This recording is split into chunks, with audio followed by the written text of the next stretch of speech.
It's a YouTube interview show while they're like eating these hot wings, and it's getting hotter and hotter. He's one of the best interviewers I've ever seen. Nobody's ever asked them before questions. In fact, just about once every interview, the celebrity's been interviewed thousands of times will be like, no one's ever asked me that. Well, in terms of famous people here, Brock Heasley, writer-director of The Shift, is here.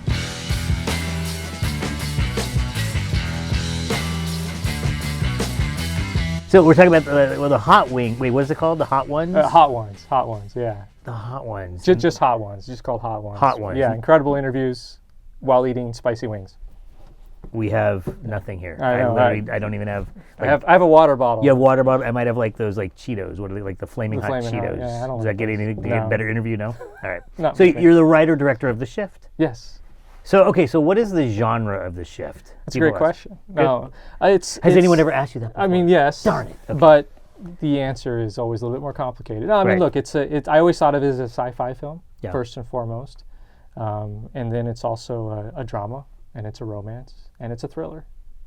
So it's a mishmash. Okay. Now, do you see it as like it's not a futuristic story? Nope. It's an doesn't- alternative universe story. Right. Like a dystopian story. Right. Right? Is Yeah. that- okay. Yeah. It's an alternate. Yeah. A lot of people think it is futuristic because we think sci-fi and we think futuristic. That's what we think of. Even though Star Wars, of course, was supposed to take place a long, long time ago. Right. But no, it's doesn't have time travel, and it doesn't take place in the future. It takes place mostly in a dystopian alternate reality, and and really that's just a tool to talk about our reality and to talk about the forces that are opposed to us. That's what The Shift's really about. So now, in talking about that, do you find that I definitely get to the themes of it for sure. It seems, maybe I'm late to the party, like only in the last 6 to 10 years have this whole multiverse concept. Is it me, or did it just become mainstream recently? No, it did become mainstream, and it's so bizarre because I originally shot there was a short film that we made back in 2015, and the way that short film was written and presented, I had to educate the audience on the concept of the multiverse, because even though it's something that we're familiar with, going all the way back to It's a Wonderful Life. It's a Wonderful Life is a multiverse movie. He ends up in an alternate reality and he comes back. Pretty similar to The Shift. But we don't think of it that way, but that's really what it is. That's a good point. And so there's been multiverse movies, but it's never as a concept been really called out as such in the way that it has recently with Marvel and DC. They've leaned way into it. And then, of course, the most recent Oscar winner, Everything Everywhere All at Once, incredible multiverse movie. And so when The Shift finally became a feature film, I found myself in this moment where everybody's like, oh, well, you're just riding the coattails of all these other things. And it's like, well, no, Crazy, yeah. This all germinated way before all that stuff. Yeah. So okay, let's talk about that. What inspired you, or is this a typical Brock Heasley imaginative story, or is this an outlier?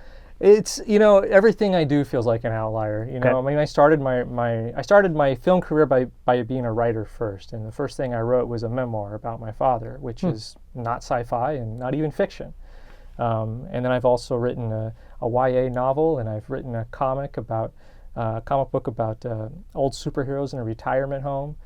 So I don't care what the genre is, or what's a story that interests me, and I go towards that. But look, if I were to say like what's my favorite genre, it's definitely science fiction. Those are always my favorite movies, my favorite stories. It's what I choose to read in my leisure time most of all. So The Shift was very much just kind of taking a lot of different things that I love and kind of putting them together. Yeah. So that's cool. So then I like the timing of us having this talk. Yeah. We are, and kind of the reason we're doing this talk, we are approaching the 1-year anniversary of the release of the film. Yeah. And in honor of that release, you're doing something cool, special. Yeah, Talk about that. We've spent the last year actually working on some really secret things, and we're finally letting them out into the world. And so for December 1st, the anniversary of the release of The Shift, we're coming out with a Shift novel, which is something that I wrote after the movie was released. I should have given up on the story, right? Who in the world wants to tell a story again that you've just spent so many years on?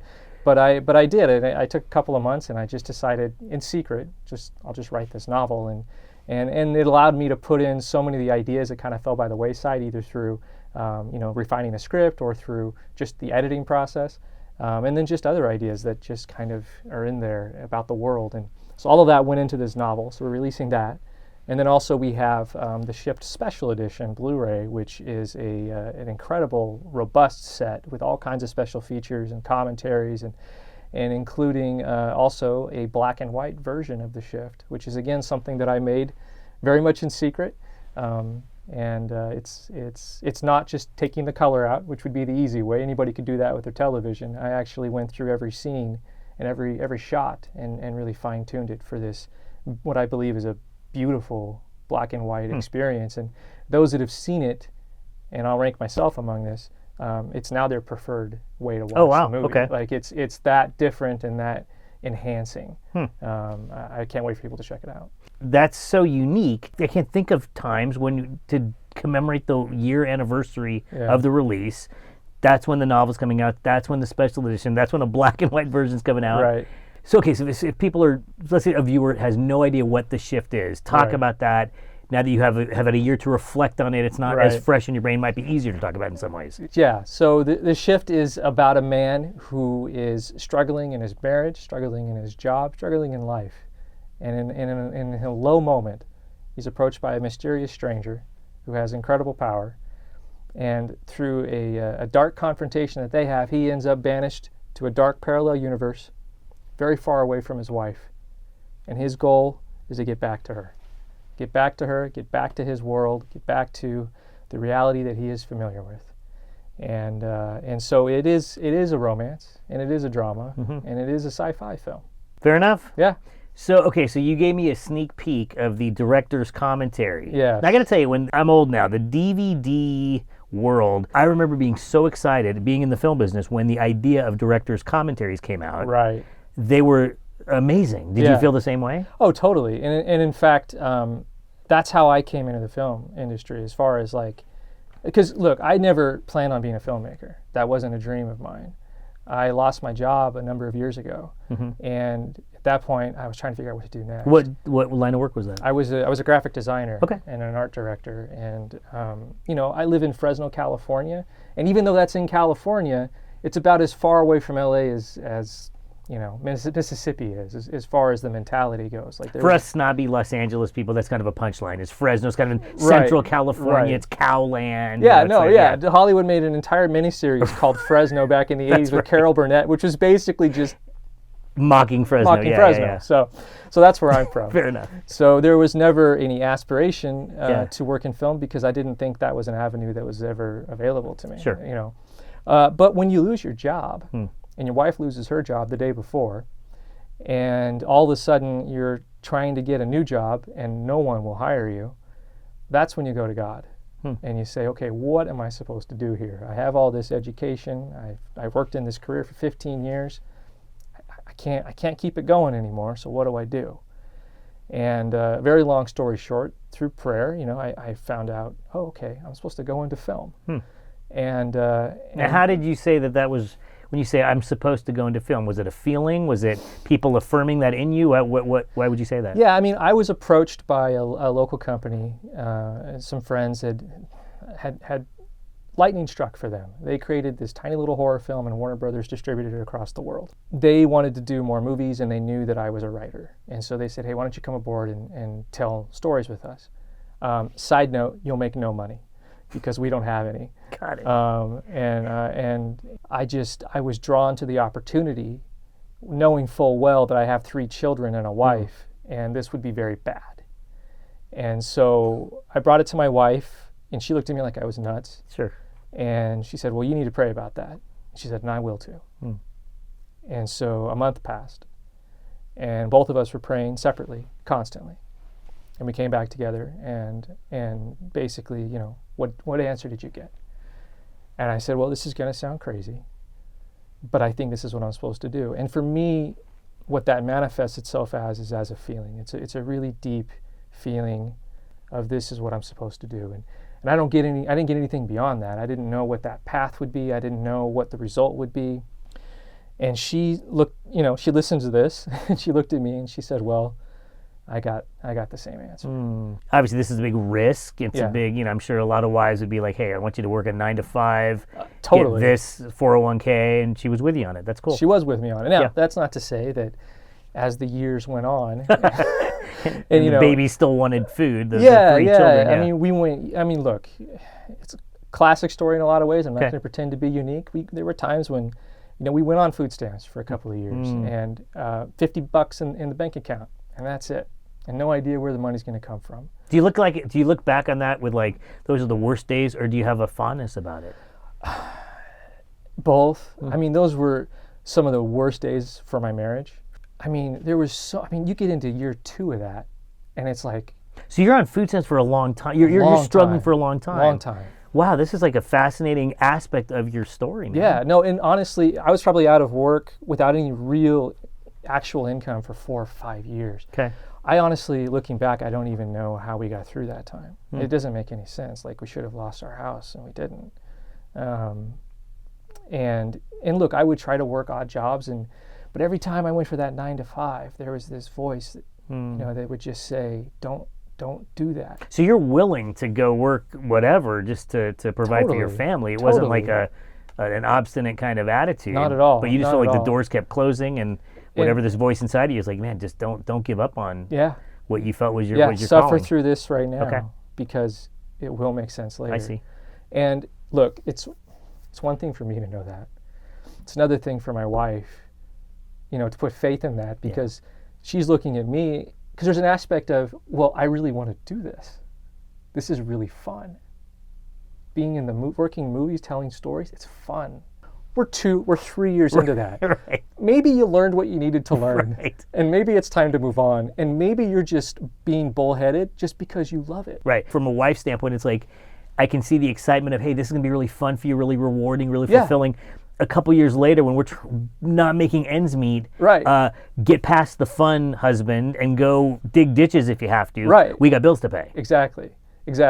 And look, coming from where I came from, I said the guys that brought me in the industry, I separated from them after a couple of years, and they were really intent on doing horror films, and that really Not your thing. wasn't my thing. Okay. It never was, but it was clear that like they were going this way and I was going that way, and so at a certain point, I was literally on my own with no connections, none, and I have this idea for this crazy movie that no one can figure out. This would be the shift? This would be the shift. Okay, yes. I had this idea for this movie, and I had this short film, and everybody's like, well, this short film's great. Right. What is it, and who's ever going to watch it? Sure. So, I said the same thing every other short film director says, which is, I'd love to turn this into a feature film. And then, yes, when Angel got going and The Chosen got going, and I saw an opportunity, initially that opportunity was just, well, let me get my short film on Angel's website so that I can make some money from it. And so that was the whole thought. Okay. But as soon as they saw the film, the next thing I knew, I was on the phone with the Harmons. And who were And the Harmons are the owners of what became Angel Studios, and they basically had one question for me: is there more? Was this during a real dark time of your life when you made the original short film? Yeah. In 2015, was that during the hard times you were just describing? Yeah, I mean, I made the short film in December of 2015. Okay. And I was now over a year being out of work. So the only way I got it done, the only way I got that short film done was really with volunteers, with people volunteering, whether it was the cinematographer, the actors, the special effects, all of it. I had $500. $500 was what I put into that film.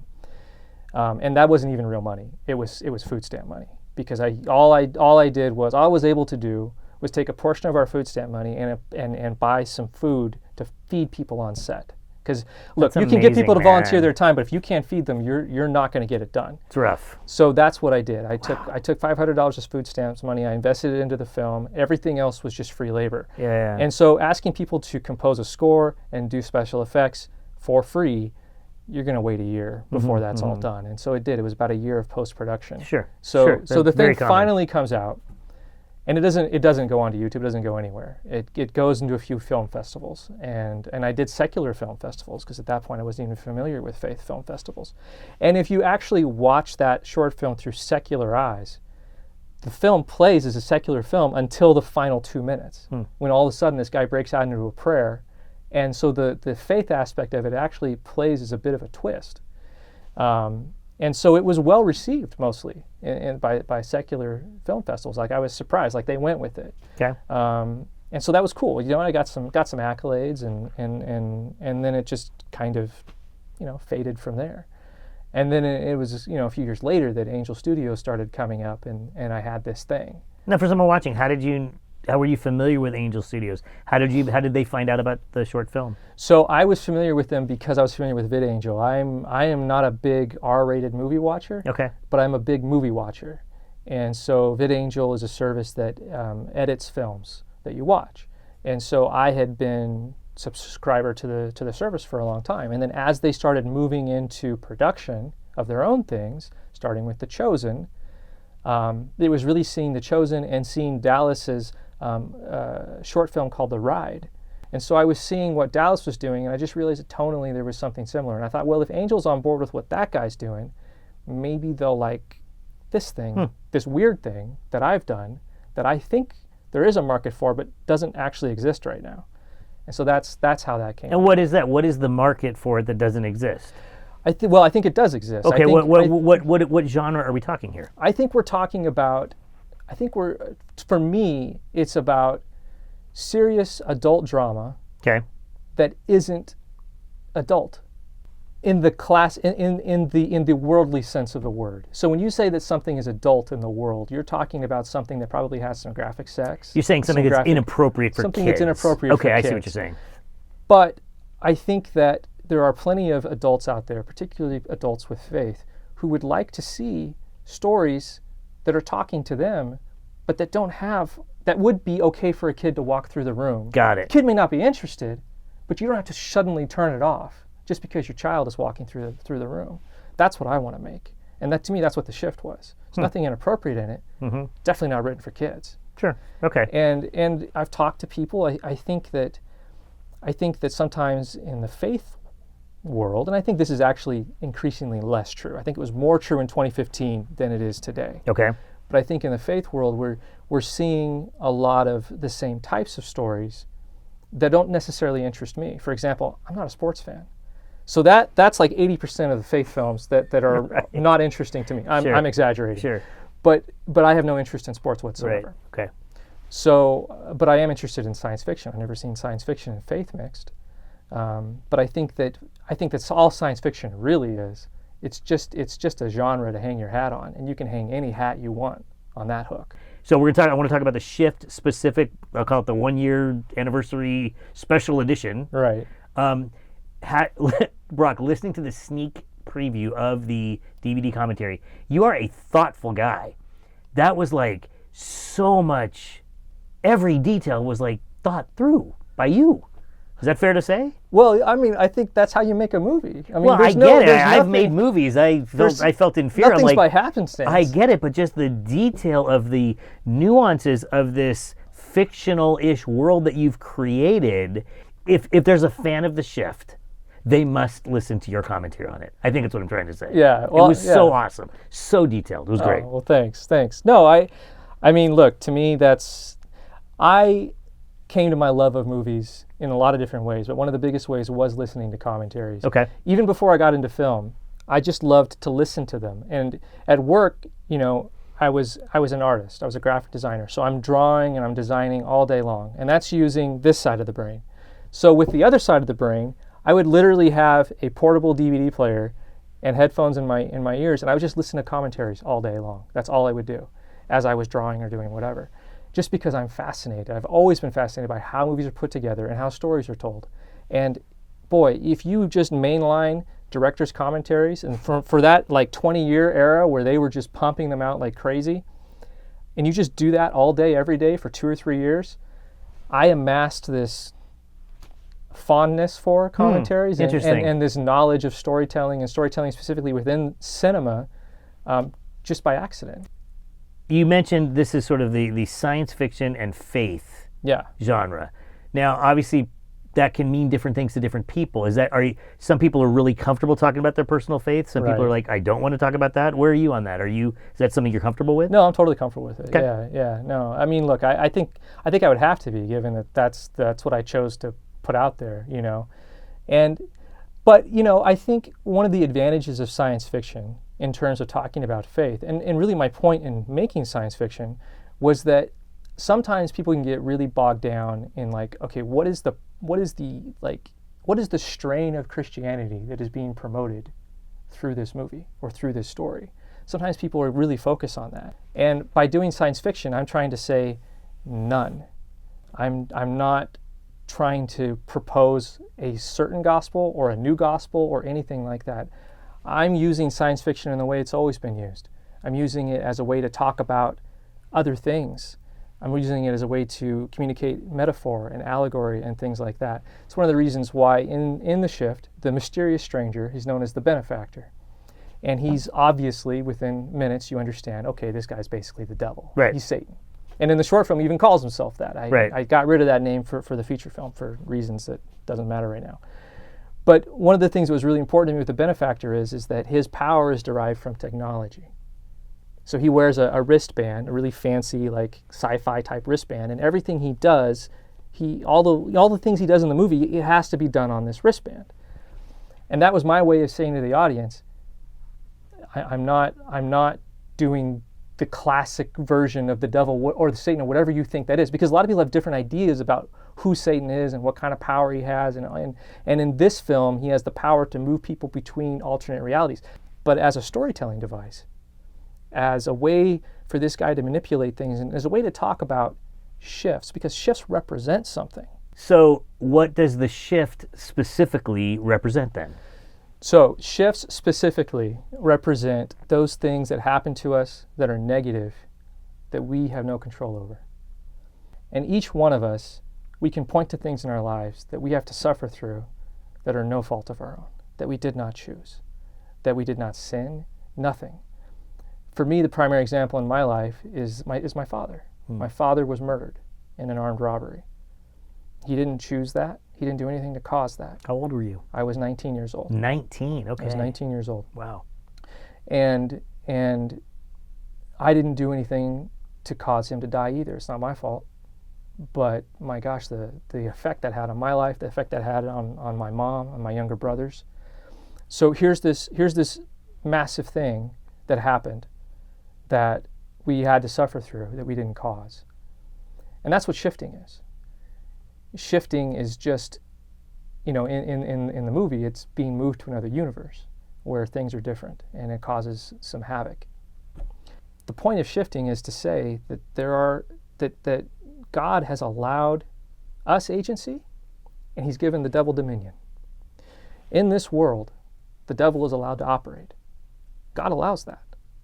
He allows him to tempt us and to try us and to do what he does. Past this life, he's cut off. He's got no control whatsoever. But as long as we are here in this world, we are subject to God. We are subject to the choice of our fellow man to inflict pain or happy or help us, whichever one. And we're subject to whatever influence the devil has. And because I do believe that he is real. I do believe that there's an actual opposition. But for him to exist, then we have to accept that God allows him to do that. And so if we accept that, then we have to accept that things are going to happen and we're going to have to deal with it. And we didn't bring that on ourselves, but we're going to have to deal with that. So was the murder of your dad part of the odyssey, for lack of a better term, that would lead to you thinking through these things, like these deep issues? Definitely. And this is one of the things that at the end of my commentary, I took very long credits because we had to credit all of our investors. It was like 6,000 strong because we did crowdfunded investment. And so with that opportunity, with that time, I went ahead and told the story of my father. And I talk about how it ties in directly to the film. The experience with my father, it was more than just him being murdered that one night. 8 years previous to that, he was the victim of another armed robbery, a first armed robbery. He was shot 13 times, and he lived. He forgave the men, and he moved on with his life. And so I had 8 years of my father, post-armed robbery, post being shot all over his body, seeing him struggle, seeing him have health complications. A year later, his store burned down too. It was a fraught time, but it was this extra time that I got with him, and he set an example for me. When he was killed, in circumstances that were almost an exact repeat of the first time, and then it was my thing to deal with. And I had his example, And I also had my knowledge of Christ and the gospel. And I had my knowledge of a Father in heaven who loves every single one of his children. And so that night, when I was dealing with the news given to me by my mother that my father had been killed, you'd think after all these years, I had to deal with that. And in the first emotion is wanting to claw back some control. And then just this anger welled up. This anger towards these men who had killed my father. And I hit the frame of the closet and I said, "Those jerks," because that's how a missionary cusses. And then that anger just went away. It just disappeared. And what it was replaced by was an empathy for these men who had killed my father. The impact that they had made to their souls, whether they realized it that night or they would come to realize it later, it was a devastating impact. And they would someday understand that. And I've sinned and I've done bad things and I know how that feels and it's terrible, but I've never done anything of that magnitude. Sure. And so for them to do this to themselves, I just had this tremendous amount of empathy for them in that moment. Because, they were once kids. They didn't grow up probably wanting to kill anybody. I don't believe children do. At some point, somewhere it went wrong and they made this choice and it's horrible and they did it. And so I not only did I have this empathy for them, I had love for them. And the anger went away, forgiveness rolled in, and that forgiveness and that lack of anger that happened to me that night stayed with me. Here we are 28 years later, I've never felt anything but affection. I don't know if affection's the right word, but love and empathy for these guys. I've never felt that anger since. It's just gone. It's just not part of who I am. And so how do you reconcile that? Here I've had this incredible experience where I've had this insight into how God truly loves each one of us, which is an amazing thing to feel and something I get to carry with me for the rest of my life that makes it easier to forgive anybody. Like, what an incredible gift. If I can forgive the men who killed my father, who can I not forgive? What can anybody do to me? And I think if you turn to Scripture, do you look at Scripture in times like this as God in Christ has forgiven us for our sin, for our rebellion against Him, that we can then embrace, as we embrace His forgiveness, we have the capacity to forgive others. Yeah. Is that kind of what we're talking about? No, absolutely. I think that's all part of it. It's, I don't think that was necessarily on my mind that night because I wasn't looking at it in that way. I was just looking at it. I wasn't even necessarily looking to get beyond the anger, like that wasn't really the goal. It was a gift. It was a gift in the truest sense of the word, in that it wasn't something I was reaching for, it was just handed to me. But I think that I was given this gift because I don't know. I mean, I don't think deserve is the right word. I don't know why I was given that gift, but I was. The gift of what? The ability to forgive? The ability to forgive. Yeah. I think that is a gift. Sure. I think something a lot of people struggle with. Absolutely. We all do at one time or another. But the result of it is that I had two things happen. I had this horrible thing and I had this wonderful thing. And the wonderful thing came about because of the horrible thing. To me, that's the shift. I could have never experienced what I did and become the person that I am now without having passed through this experience with my father. Sure. That's how the movie connects for me. Got it. And so while I didn't take that story and put it into the movie, I took the theme of it, I took the lesson of it, and it's very much in the movie. Well, obviously to write from such a depth of pain, and I felt like I got to know you through the commentary, and obviously through this conversation and previous conversations you and I have had. Yeah. You're a very introspective, very thoughtful guy, that to be able to take that range of emotions and the ability to forgive and put it into a sci-fi world that would become the shift is just magnificent. The 1-year anniversary, what are we talking about here? We're talking about a DVD with commentary, or you said Blu-ray. Yeah, it's a combo, so either way you're going to be all right. Okay, how do we get that? How do we find out about that more? Yeah, so you can go to the Angel Studios store. Okay. We have a special URL for the special edition, which is angel.com/shift special. And if you want to check out the novel, you can go to angel.com/shiftnovel. And they're both up on the store. After they're released, I imagine you'll be able to find them on Amazon as well. But for right now, pre-order at Angel. Well, I sure enjoyed listening to the commentary. I had a deeper appreciation for you personally, as well as the depth of the story. So I hope a lot of people will enjoy it as much as I did. I hope so, and I hope those that just want the movie to be pure, they avoid it entirely. That's right.